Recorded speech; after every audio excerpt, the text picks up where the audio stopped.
cried the sparrow. You're listening to the Sailing into Oblivion podcast, where we sit down with everyday people who do extraordinary things. I'm your host, Jerome Rand. The following podcast is dedicated to the skipper of all skippers, Joseph, down there in Chicago. I hope these words help you get through the trials and tribulations of getting our sweet, sweet vessel ready for the Chicago to Mackinac race coming up in just a few short months. I know it's a little bit troubling in the beginning, a lot of tasks, a lot of things on the list, but I'll tell you what, this is the pre.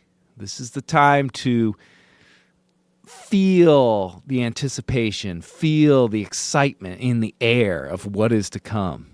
Embrace this, love it, live in it for this moment, because it's going to be super epic to rip all the way from Chicago to that little teeny island called Mackinac, and then be able to call ourselves Chicago Mac Racers. Joseph, you got this. Don't even worry about it. It's going to be all good. We're going to get through all these tasks, all these lists, all these things that need to be done before, so that we can get on that start line and push forward. North, my friend. North we will go. I'm really looking forward to it. Don't you worry. I know we got this in the bag. It's going to be a blast. Hopefully you enjoy the show. Thanks for listening. Welcome aboard. Good morning, everybody. Welcome to the show. We got a solo one today, coming to you from the depths of the woods out here at Jeromestown. We had a phenomenal night last night. It was beautiful. Still a little chilly, but not very far below 60 degrees, which is great. Perfect sleeping weather. The bugs aren't out yet, so I can still sleep with the tent doors wide open with a crackling fire at my feet. Very idyllic last night as well, because we had nearly the full moon, which, because the leaves are still lagging just a little bit up here in the great state of northern Michigan, we've out here are blessed by the very interesting kind of moonlit spottiness going through the forest.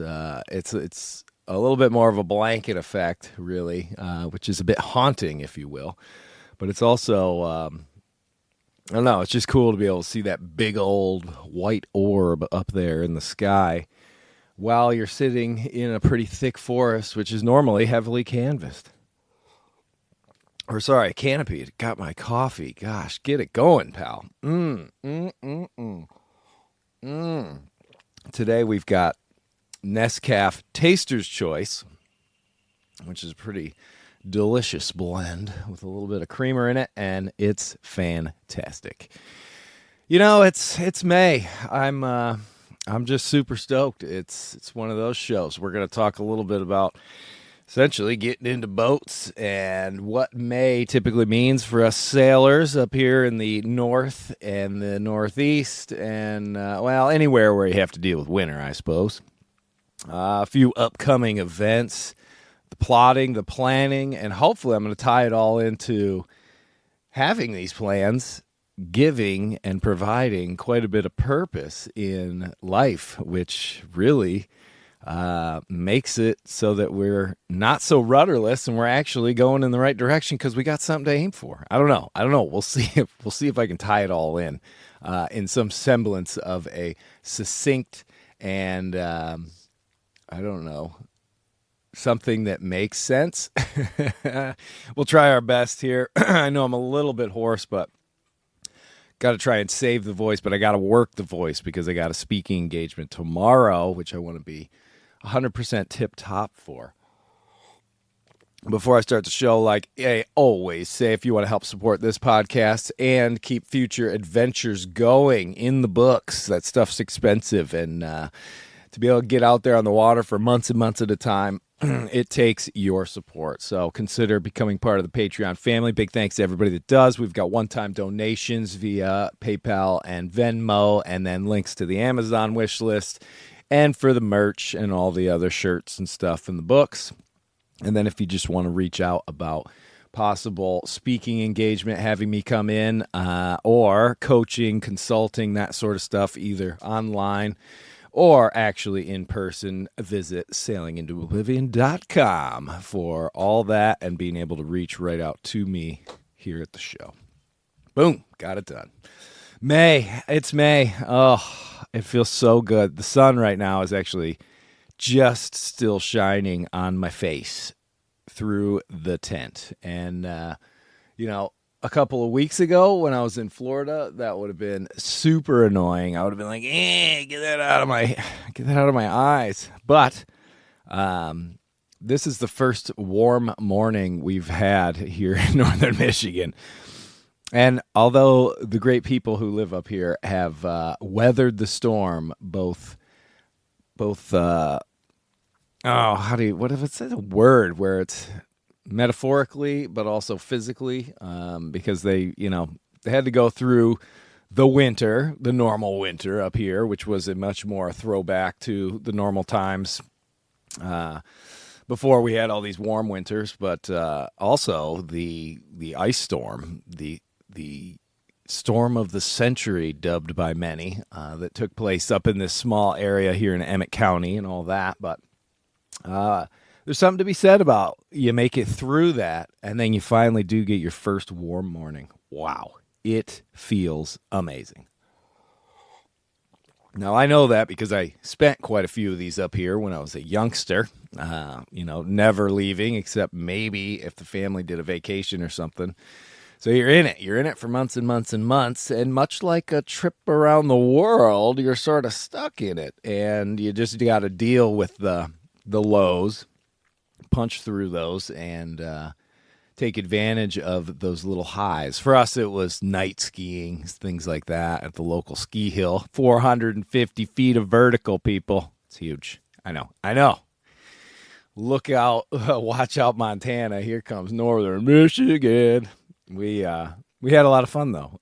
But you do have to fight off the cabin fever. You got to fight off the fact that you shovel your walk a million times, that you have to scrape ice off of your windshield, that your doors and your windows on your cars like to not open sometimes, and that's super annoying. But you get through all that, and you punch through, and you get the reward.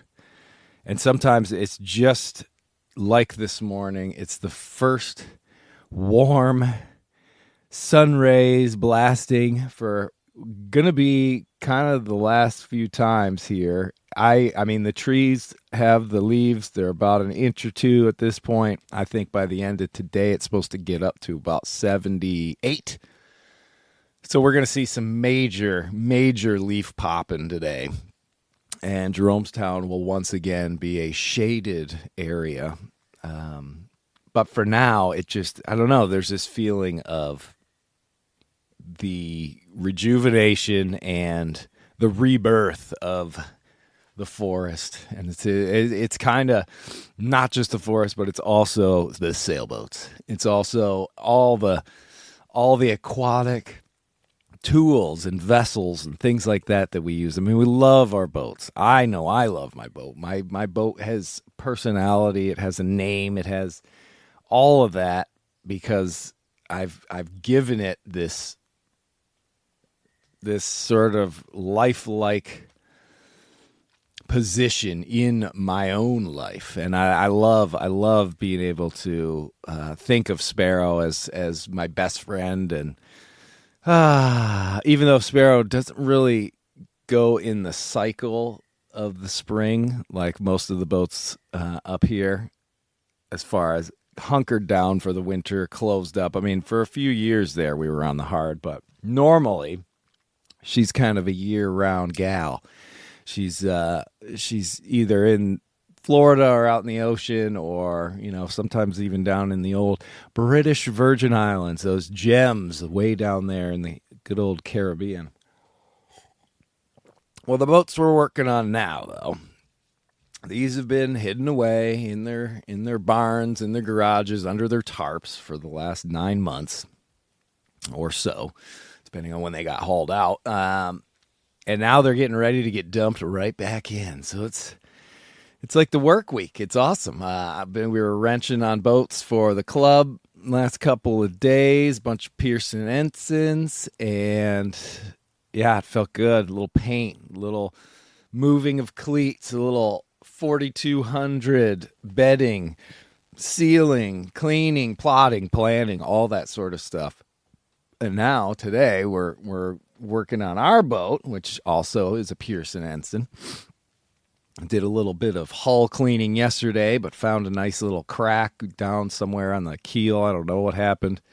Got to take a look at that. I'm going to have to possibly do a little grinding and a little glassing. I'm not too sure, but part of that is I noticed it, and my first inkling was to just forget that I noticed it, which is not a good way to go about things. You never want to just ignore a problem if it's under the waterline, because eventually that problem is gonna make it through that hull, and the waterline is gonna start to drop and drop and drop as your boat casually sinks. So, we got to take care of these vessels. We got to do our best, and that's what I kind of like about this May time. I mean, it's just this. It's this opportunity that we have to create these lists and dream these little dreams of the adventures that we want to have, but take those adventures and then equate that to preparations and projects that we have to do on these boats. And if you're like me, in the beginning, you get very ambitious, you overreach, you plan, you're like, oh, I'm going to repaint the entire cabin trunk, and we're going to do this, and we're going to do that. And, you might fall short of some of those, but the whole thing, I think, is that old saying of aim for the stars, land on the moon kind of thing. Because we're going to run out of time, and we're going to run out of steam. We're going to run out of energy. There's a lot of other fun things that are going on in life at this moment, this pre-splashing time. And, it's one of those things where that's okay. It's to be expected. But dream big. Think of the biggest projects that you want to try and get done in the next 2 weeks before that boat goes in the water. And, I say attack. I say attack with full strength. Oh, geez Louise, sorry about that. Gotta, along with spring, along with all the fun stuff, you also get a little bit of something in the air, makes you sneezy. Oh, wow, looking out on this forest, it is very beautiful. We get the ramps coming up. These are wild onions, so you get that smell coming. There's basically the big three up here in northern Michigan that pop up kind of all at the same time. You get the ramps, and then you get the trilliums, which are an absolutely beautiful white flower that will blanket the forest. Blanket it everywhere. I mean, trillions of trilliums. And then you also get the heavily sought after, sneakily protected morels, mushroom. You get the blacks, you get the whites. Some of them are huge, some of them are small, but they're always a treasure to find. And it's funny, I was talking to my buddy Pete, who was doing some work out here, and he, shout out to Peter, he essentially, if you need woodworking done, holy cow, this guy can do. He did his huge pergola out here, and it is absolutely amazing. I helped him stain it in the end, but he did the lion's share by far, all out of beautiful cedar. It was gorgeous. Got to take some pictures of that one. But essentially, he was saying, it's kind of funny. He comes from Montana, and he was like, well, in Michigan, people are really open about where they're hunting, like where they get a good buck or, their hunting spots, but they'll never tell you where their morels are. But out in Montana, everybody tells you, anybody wants to know where a good morel spot is, they'll point you right in the right direction. But you ask them where they go hunting, and eyes will be cast in all sorts of different directions. Kind of funny how different regions have kind of different norms, if you will. That's I think it's always kind of pretty funny. But yeah, it's true. I mean, Michiganders, I know of a few morel spots, but they're basically laid claim to by a buddy of mine, and even though he's a buddy of mine, I'm not even going to ask if I can go pluck a couple of them. I won't even this year. I'm not even going to go look to see how many of them are coming up. Got to respect, the land ownership. And just like I wouldn't want anybody plucking any morels out of Jeromestown. Not that we get any up here, unfortunately. I've looked high and low, but they're hard to find in forest like I've got up here, where, the forest floor is all just old leaves. Piles and piles and thousands and trillions of sticks and all that sort of stuff. So they don't really stick out. There's a few little spots around the property, though, that I do know are just waiting for about 5 or 6 to pop out. Enough to be able to saute up a few for the next time we eat some big old hunk of meat or something like that. It's a nice little sidetrack, isn't it? Going from go after your dreams to, picking mushrooms. Yum, yum.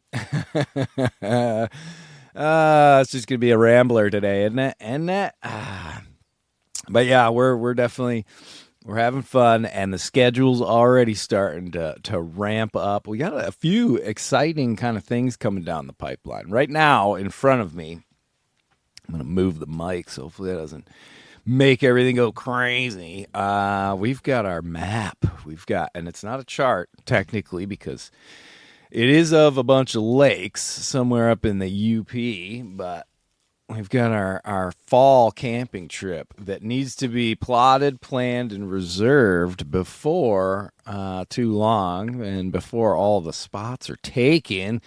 We already kind of looked into it, and the good spots that we wanted already, they're already gone. So that's a bit of a bummer, but it's a beautiful spot up in the UP. The UP is an interesting place. It's a huge amount of land. There's not a lot of people up there. There's beautiful forests. It's lakes galore, all that sort of stuff. The only downside are the black flies and the mosquitoes, because they can be so vicious. They'll carry you off one quart at a time. And if you get up there and they're bad, you just don't want to be up there anymore. And we've been very fortunate for the last 2 years to have 0 bugs when we go. And that's usually in September.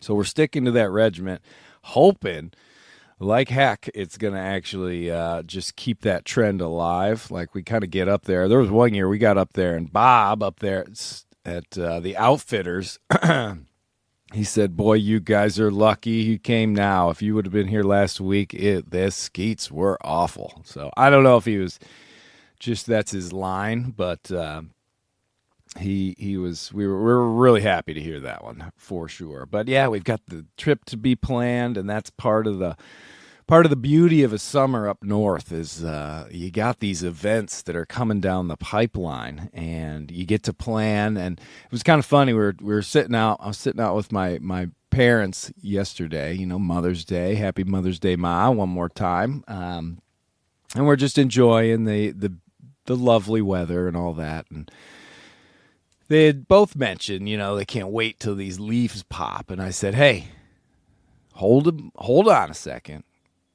Cherish this moment. The pre is sometimes, I think, even better than the actual event, because you've got the anticipation. You've got this moment in time where it's happening. It's about to happen, but it's not quite there yet. So you got to kind of simmer. I love sitting in this moment where I'm like, oh yeah, like the days before we go on this camping trip. I absolutely love it. I can't wait to get onto the camping trip for sure. I mean, that's no brainer.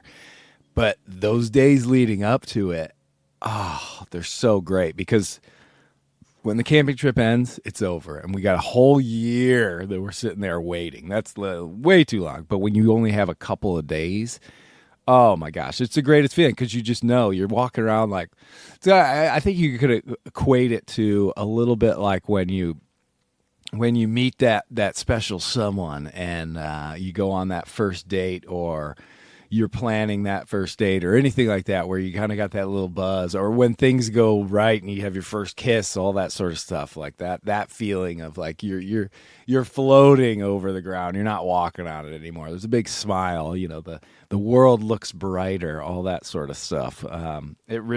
That's how I feel right on the cusp. And I feel that right now because I do know, I mean, these trees, in a matter of just hours or days, this whole forest is going to transform. It's going to look very, very different. And I don't know. I'm enjoying the sunshine beaming in through the teeny, teeny little buds and teeny, teeny little leaves right now. So I don't know. Take that for what you will. Try and enjoy the pre as well as the actual event. The pre. I'm going to live in the pre today. Just like with the boats, though, too. We're in the pre. We're not on the boat. We're not sailing it. It's hauled out of the water. We're looking at it. And yes, it is a lot of work to deal with. But is it really work? Could you consider it work? Those little projects that you have to do that are going to make that boat just look a little better so that when you're out there on the water enjoying it with friends or solo, you can look around and be like, dang, the boat is looking swagoo. That's what one of my favorite things. I remember long ago when I was in my early 20s, my MO, I had a 13.5 Boston Whaler, I don't know, from 1970s or something like that, and painted it up all fancy with different colors and all that sort of stuff. And my favorite thing to do, Friday after work, soon as it was done, I would zip over. My grandmother had a cottage, hop on the dock, gut the whole thing out. Well, first go up and see Gam, obviously. Cocktail, celebrate the weekend, celebrate just having an awesome grandmother. And then hop back down to the dock, yank all the stuff out of the boat, give her a good scrubbing, and slowly dry it off, slowly put it back together, and just stand there and look at how beautiful this thing was. And now, this was a boat that I put a lot of work into, constantly repainting it, new non-skid, varnish on the wood, all that sort of stuff. And it was a labor of love, by far. I mean, I just loved doing it. It was a super huge pain when I did the first big varnish job on it, and the wood was pretty dilapidated, but it's beautiful old mahogany and stuff. I think I put like 10 coats of varnish on it. So it was like plate glass. And man, oh man, would that shine and glisten when it was clean. Oof, it felt great. And I knew that I was only going to rip around with it in that condition for, I don't know, a few hours before it started getting, footprints and things left in it, cans, whatever, all that sort of stuff. But boy, those first few hours, they made it worth it. They made that work very much worth the effort. And again, I don't know, it's kind of hard to even call it work, I think. When it comes to a boat, it's like, I always just try and think of, okay, well, my big thing used to be, so I'd be up in the boatyard up in Maine, and I'd work 8 or 9 hours launching boats for the yard, and then I'd go and try and do projects on the boat. Now, I had, for those years, it was always like a shotgun thing where I was really under pressure to get the boat ready so that at the end of October I could jet out and take off on the next adventure. So my head was kind of more in a, I don't want to say purposeful, but it was like, I'm doing projects to protect this boat because I'm going out to sea for the next 9 months. And so that's a little bit different than just like, I'm going to try and do this and improve this and sort of tag in this project because I just want the boat to look real good. But point being, I would use little mental tricks and stuff because I'd be like, man, I am exhausted. I don't want to be, I want to go and hang out with Murph and have a couple of White Claws. I don't want to be continuing to sand the cap rail to put another coat of varnish on it, that sort of thing. But then I would try and remember and remind myself that, messing about on a boat, it's fun. I don't have a taskmaster over me saying, you have to do this and why haven't you gotten that done? It's my boat. I'm on my own time frame. Let's take our time with it. Let's try and enjoy it. Let's try and feel the ancient mariner sort of spirit in this whole idea of like, let's take care of the vessel so the vessel takes care of us. That sort of thinking. And a lot of times that would prod me into Like, okay, yeah, all right, let's keep going. Let's put in another hour. Let's do that. And sometimes I just, would have to do all sorts of, what was the other thing I used to say? Oh, there was one summer up there where I wasn't working in the yard. And I would wake up and I'd get up and be like, oh gosh, what are we doing today? Oh, we're doing that one fiberglass project in the scupper, or we're going to pull all the stanchions. And I'm just thinking to myself, how many times am I going to have to do this? And then I'd like smack myself, be like, hey, attitude adjustment. Let's think about this. You don't have to work 8 hours and then go do this today. You just have to do this today. So maybe you should slap a smile on your face and just be happy that you don't have to do all this other stuff before you actually have to get to work on the boat. And that would help a lot. That one, I think, turned me around quite a bit. Now, that was a unique situation because I didn't really have a job at that small time. That was back when I was doing a lot of speaking stuff in the fall, and that, if I could put together 10 or 12 of those in one shot, then then I'd be pretty much set and ready to go. But that was a kind of a unique situation. But I mean, I guess we're kind of in that situation a little bit right now, where even though we work the last couple of days, it's going to be off and on. And I've got a speaking engagement tomorrow. If you're going to be in the Charlevoix area up here in northern Michigan, come on out. Although I don't know if I'm going to put this podcast out before then. So never mind. Scratch that. We are going to be in Cape Cod in August. So look out for some dates and updates on that. Hopefully we're going to do Cape Cod, Martha's Vineyard, and Nantucket all in one shot for a couple of weeks up there in August, the beginning half at least. So there might be some open to the public venues for that. We're hoping. We're just kind of slowly plugging away at that one, tugging at the old strings of all these different events, seeing if they want to spice things up.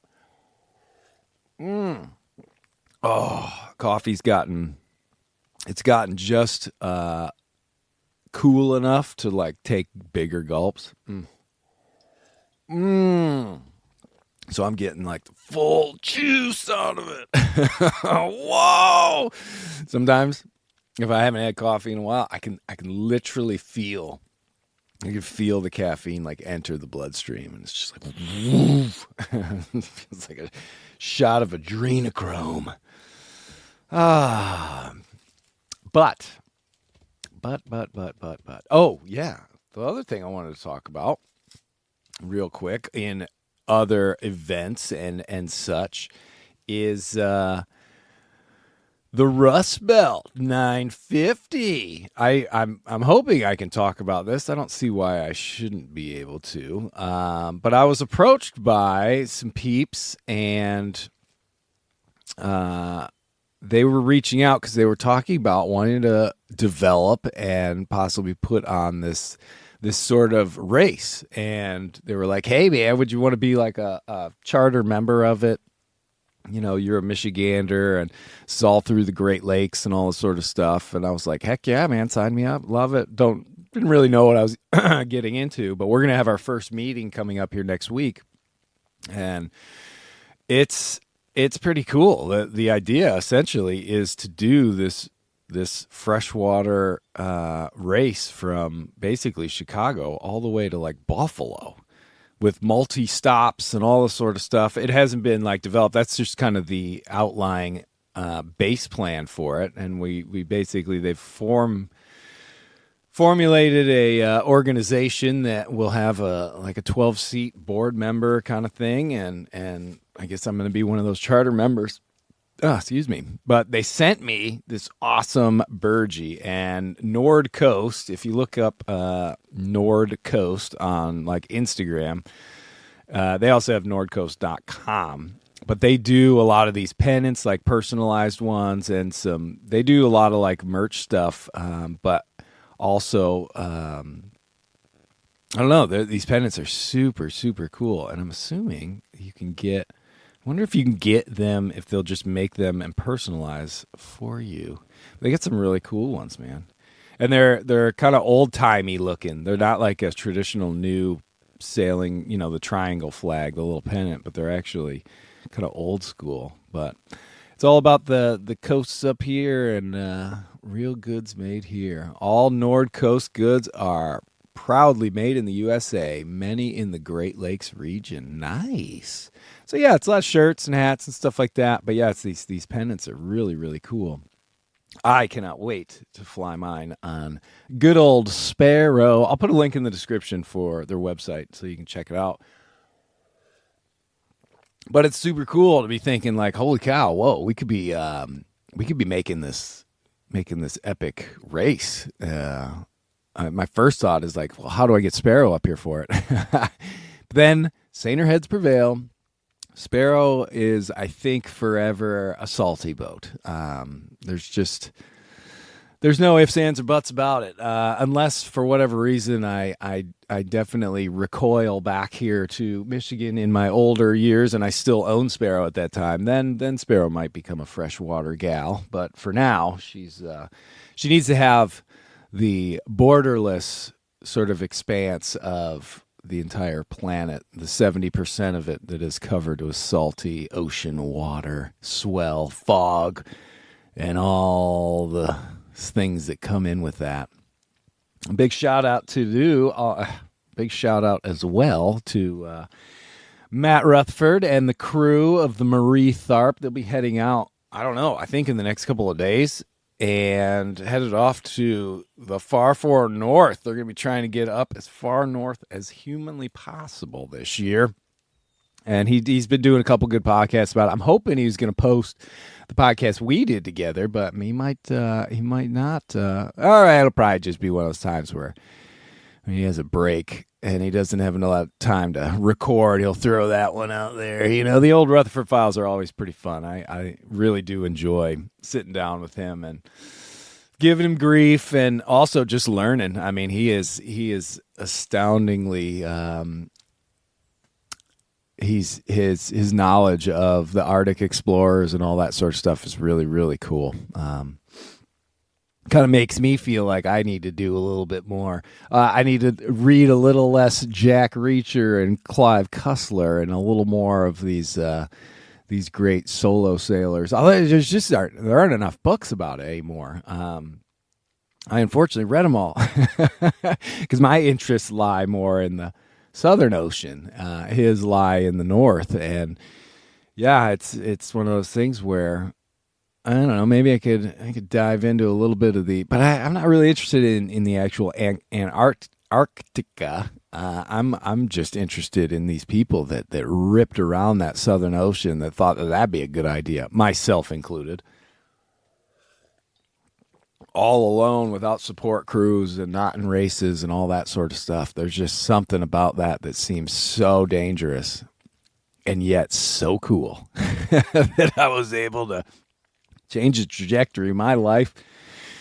And I mean, you know, it is kind of funny because when I think about that was probably still to this day the biggest goal that I've ever set. Now, I some of the other trips that I've planned, I think were more ambitious than that. Definitely would have been longer distances, but because I had done the trip around the world, it sort of dampened down just how big of a leap that was. Because at that point, I had essentially, you know, done that Appalachian Trail. That was great. Phenomenal. Highly recommend doing that. It's absolutely amazing. I still need to do like the main podcast of that, but I'd have to read my journal and stuff to give it any sort of hope of capturing the feel of what it was like. I will always remember crossing the border into Maine. It was just rainy. I think I had a couple like single shooters or something like that I was pretty excited. I'd been holding on to for a while. I don't know what they were, but it was rainy and it was cold, and I remember seeing that sign, and I believe it was white with little black lettering, and it talked about how far Katahdin was, and it was like 281 miles or something like that, and I was like, oh my gosh, it's the last state. That's it. We're in the final state. We're in Maine, baby. And then I was camping on like a wooden platform or something very shortly thereafter, kind of celebrating it, and For some, I mean, when I read the journals, all these other pictures flood into my mind, and I remember much more in detail. But that one, for some reason, always sticks in my head, seeing that one sign. But regardless, I'll try and get to that. Maybe that'll be the next show. We'll have to sort of see. I do want to get down there to Traverse City and sit down with old Joey and talk to him about how things are going. He started, I believe, chartering his boat for like sunset cruises and stuff, but also just want to sit down with him, see how the winter went and how he's feeling about the upcoming sailing season. I'm pretty sure he's already splashed his boat. He works at a boatyard, so typically if your boat wants to go, if you want to get your boat in when you want it in, here's a top tip. Get a job in a boatyard and haul your boat out there. Pretty sure you're going to be first in line. Although saying that, I don't know. There were plenty of times where I got pushed to the side. No offense, Chief. Love you, bud. Those early years. Oh, man. Customer is always first, though. Oh, that is so good. But that, yeah, I mean, taking the leap from that to then pulling the trigger and saying, okay, it's time. I want to sail solo nonstop around the world. It was a pretty big moment, but also it was like the birth of this whole idea, for me at least, or realization, I should say, of when you have these specific goals, the amount of purpose that all of a sudden floods your life, it is crazy. I mean, making that decision changed the trajectory of everything I did from that moment forward. So I came back and, I was like, okay, well, I have to sit down and think, like, what do I need? Okay, well, I need a boat. I need probably this much money. I'm going to need this much time to practice with the boat. And then I'm going to need to then be able to afford all of the stuff that it's going to take to be able to purchase new sails, new this, new that, to then not have to work for the next year, essentially, while I actually sailed around the world. And so I was like, okay, well, that's a big ask at this point, because all I have is my dirty little backpack and a filthy beard and ratty old clothes. Fun fact on the Appalachian Trail, I only had one pair of board shorts, one T-shirt, which I still actually have the T-shirt, believe it or not, and, a set of rain clothes, and I think one or two thermal, like long sleeves, and one thermal pair of long underwear. That was it. And like two pair of socks. I mean, talk about like that's what you wore every single day. Once it was warm, it was those board shorts and that T-shirt for literally months. I didn't have spares. You just wore the same one over and over and over again. And when you go into town to do laundry, you wear your rain gear sitting in there. And a lot of times it's just ponchos. So you could always tell an AT hiker, the guy sitting in the laundromat in a poncho or some sort of plastic bag or something like that, and washing a minimal amount of laundry. But yeah, so I didn't have any of that, and I knew I needed to get it. So it kind of was like, okay, well, what are we going to be able to do? And first and foremost, it was like, okay, well, even while we're trying to figure out what the long-term plan is and how long it is, because I had already said, okay, it's going to take about 4 years. This was 2012. My plan was, okay, let's earn a bunch of money. Let's do like 4 years or so of that. Then we're going to get the boat. Then we'll do another year of that. And then, 2018, we're going to go ahead and take off. So I set my time frame that I was trying to achieve this in. But then it was kind of like, okay, well, how do we do it? And rather than just sit there and try and come up with the best plan, I was like, well, we already know. We need money. We need money coming in like immediately. So I just got a job while I was thinking about, all this other stuff. And that way, at least the ball is rolling. And that was just born 100% out of there's a purpose behind it. It's like, I have to do that because I know this might not be the job that I get that's going to earn all that money, but I know that I have to do this because it's got to start right now. And then, a couple months went by. We sorted things out. We ended up going back down to the Bitter End. Shout out to the Bitter End Yacht Club down there in beautiful Virgin Gorda, British Virgin Islands. Love that place. If you ever get a chance to go, I mean, run. It is wonderful. What you do is you go down. If you're going to do a sailing holiday, you go visit Horizon Yacht Charters, and you get yourself one of their sleek little catamarans. You toss about 7 or 9 of your buddies on there, and you go for a rip-roaring time down in the old BVI for about 7 to 9 days, but you make sure you spend at least 2 of them up there in the North Sound, ripping Hobie cats and windsurfers and all that sort of stuff at the Bitter End Yacht Club. And tell them your old pal Jerome sent you. You get to meet any of the crew down there, say hello to Kinto for me, and Nick, and Alyssa, and all the cool people who are still all down there. There's millions of them. No, actually there aren't, because I think the population in the BVI is about 26,000, maybe, something like that, all said and told. And most of them aren't from there.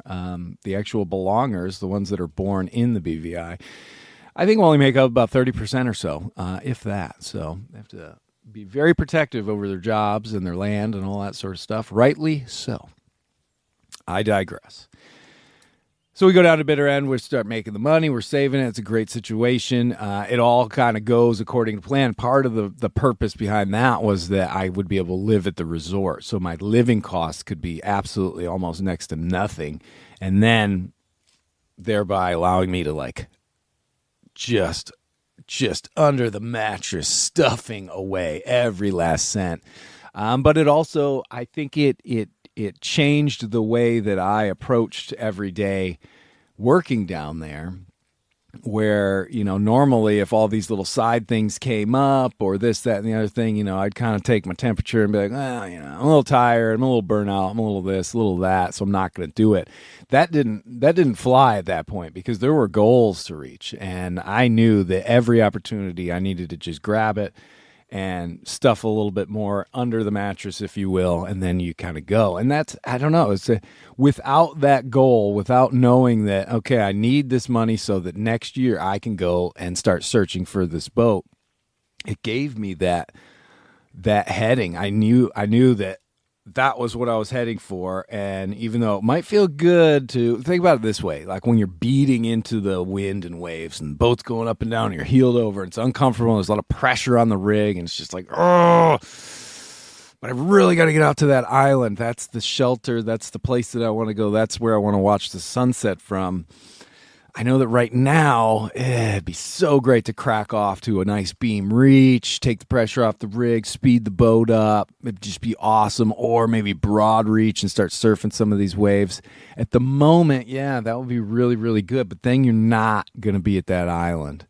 You're not going to be at that destination that you're looking to get to, the one that you've set that goal for. And so you just kind of, It forces you, or it doesn't force you, but it really gives you a reason to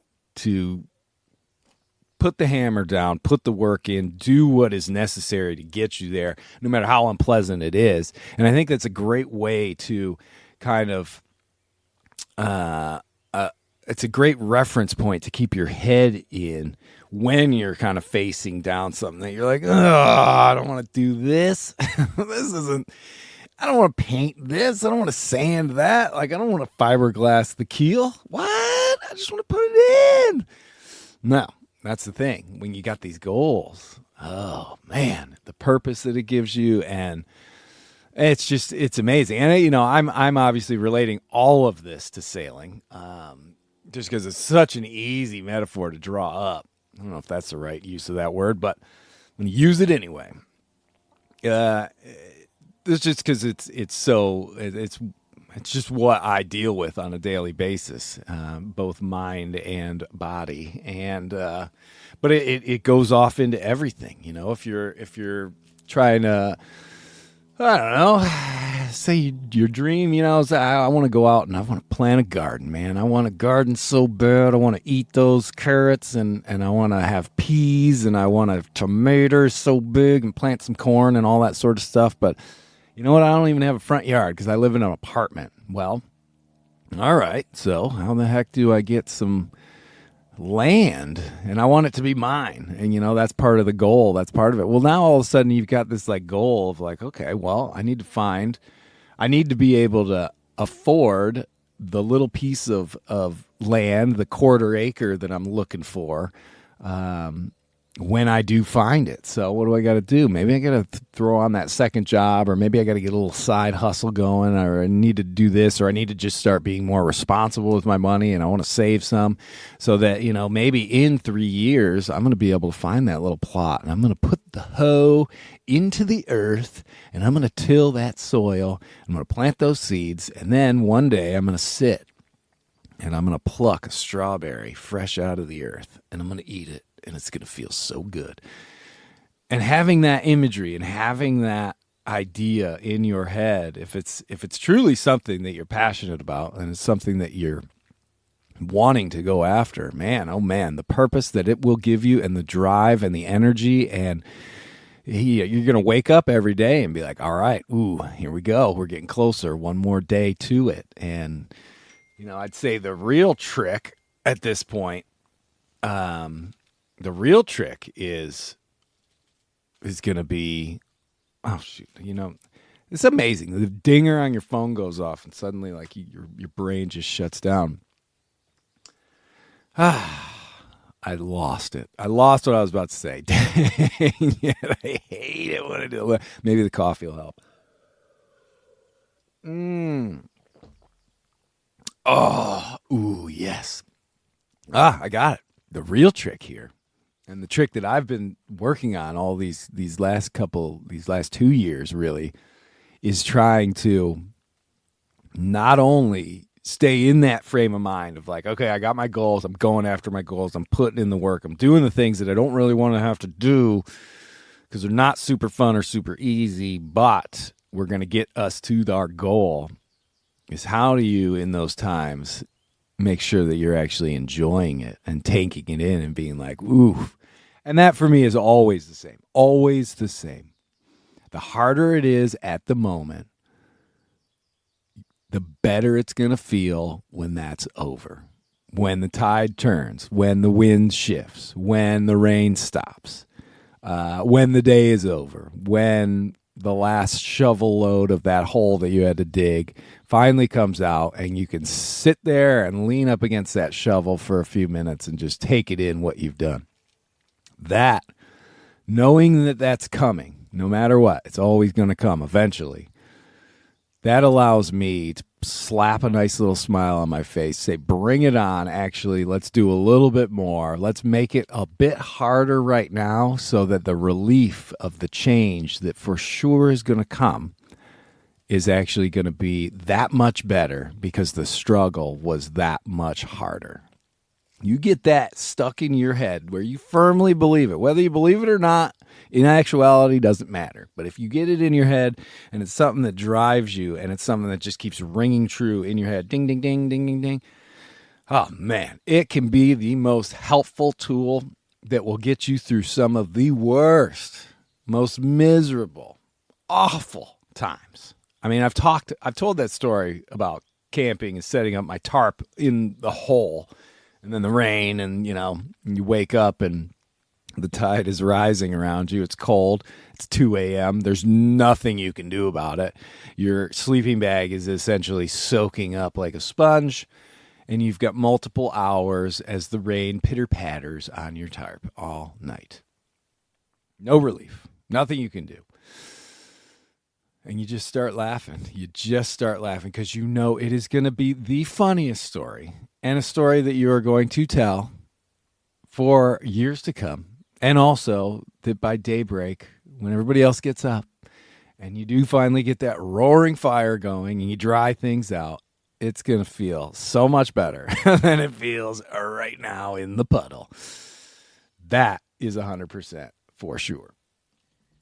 All right. Well, if you've made it this far, hopefully something rang true, and maybe it'll prod you a little going forward into this lovely summer season that we've got. You know, I'll tell you, one of the things, I guess I'll wrap it up on this, is that there's a whole lot when I think of the summer to come, and I even just think of the next few weeks to come.